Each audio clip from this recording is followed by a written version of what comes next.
હવે આપ સાંભળશો દ્વારકા જિલ્લા સમાચાર પત્ર, જેના લેખક છે કરણ જોશી. દેવભૂમિ દ્વારકા ખાતે 21 એપ્રિલના ભગવાન શ્રીકૃષ્ણ અને રૂક્ષ્મણીજીનો ભવ્ય વિવાહ સત્કાર સમારંભ ઉજાશવે.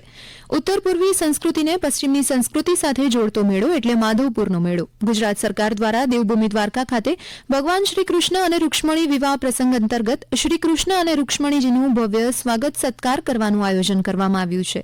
21 એપ્રિલના હાથીગેટ ખાતેથી સાંજે 4 વાગ્યે ભવ્ય શોભાયાત્રા નીકળશે. આ શોભાયાત્રાનું સમાપન રૂક્ષ્મણી મંદિર ખાતે થશે. એક પણ મતદાર મતદાનથી વંચિત ન રહે તે માટે જિલ્લા ચૂંટણી અધિકારી જીતી પંડ્યાના દિશા નિર્દેશ હેઠળ જિલ્લા ચૂંટણી તંત્ર દ્વારા systematic voters education and electoral participation sweep અને ટર્ન આઉટ ઇમ્પ્લિમેન્ટેશન પ્લાન અંતર્ગત દેવભૂમિ દ્વારકા જિલ્લામાં મતદાન અંગેની જાગૃતિ પ્રસરાવવામાં આવી રહી છે.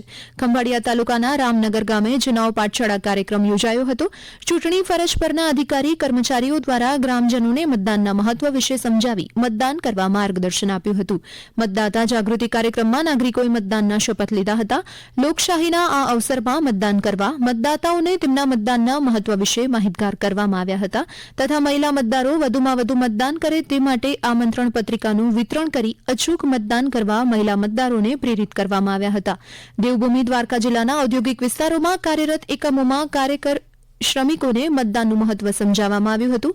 વિવિધ ઔદ્યોગિક એકમોના માલિકોને શ્રમિક મતદારોને મતદાનના દિવસે સવેતન રજા આપવા અંગે સમજૂતી આપવામાં આવી હતી. તો આ તકે શ્રમિકોએ અચૂક મતદાન કરવાના શપથ પણ લીધા હતા. દેવભૂમિ દ્વારકા જિલ્લાનું એક સ્થળ છે અજાડ ટાપુ.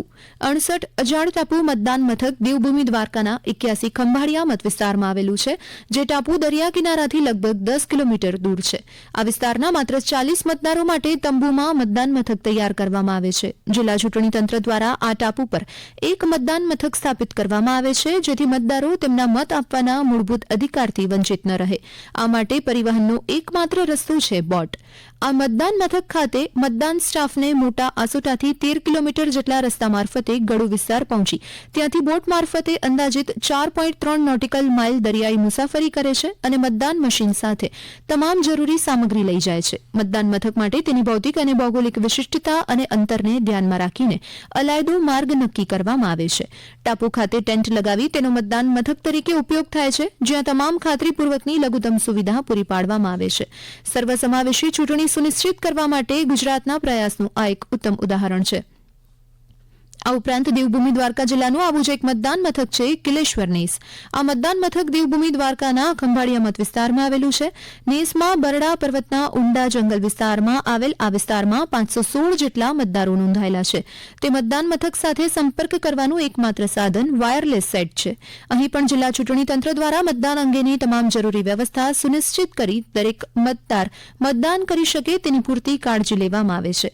ખંભાળિયા ચિલ્ડ્રન હોમના પ્રાર્થના હોલ ખાતે સખી મંડળની બહેનો અને મહિલા મંડળની બહેનો, માસ્ટર વોલિયન્ટર, સ્પેશિયલ એજ્યુકેટર, સ્વયંસેવી સંસ્થાના પ્રતિનિધિ, દિવ્યાંગજનો, બાળ વન સ્ટોપ સખી સેન્ટર, પીબીએસસી 181ના કર્મચારી માટે ભારત સરકારના નશામુક્ત ભારત અભિયાન અંતર્ગત નશામુક્ત ભારત અભિયાન વિષય પર એક દિવસીય જનજાગૃતિ સેમિનારનું આયોજન કરવામાં આવ્યું હતું. આ સેમિનારમાં જિલ્લા સમાજ સુરક્ષા અધિકારી ડોક્ટર પ્રાર્થના સેવશિયા દ્વારા નશાના ગેરફાયદા, નશાના કારણે થતું આર્થિક, સામાજિક અને માનસિક નુકસાન વિશે માહિતી આપવામાં આવી હતી. દેવભૂમિ દ્વારકા જિલ્લાને નશામુક્ત કરવા આહવાન કર્યું હતું. તેમજ ભારત સરકારની national action plan four drugs demand reduction scheme વિશે વિસ્તૃત માહિતી આપવામાં આવી હતી. પ્રોબેશન ઓફિસર વિવેકભાઈ દ્વારા નશાકારક પદાર્થ અને માદક દ્રવ્યના દુરુપયોગના લીધે થતી શારીરિક, માનસિક, સામાજિક ખરાબ અસર વિશેની અસર પર વ્યાખ્યાન આપવામાં આવ્યું અને નશામુક્તિ વિશેની ટૂંકી ફિલ્મ બતાવવામાં આવી હતી. સેમિનારમાં બાળ સુરક્ષા, સમાજ સુરક્ષાની વિવિધ યોજનાની માહિતી આપવામાં આવી હતી. તો કાર્યક્રમના અંતે નશામુક્તિની પ્રતિજ્ઞા પણ લેવામાં આવી હતી.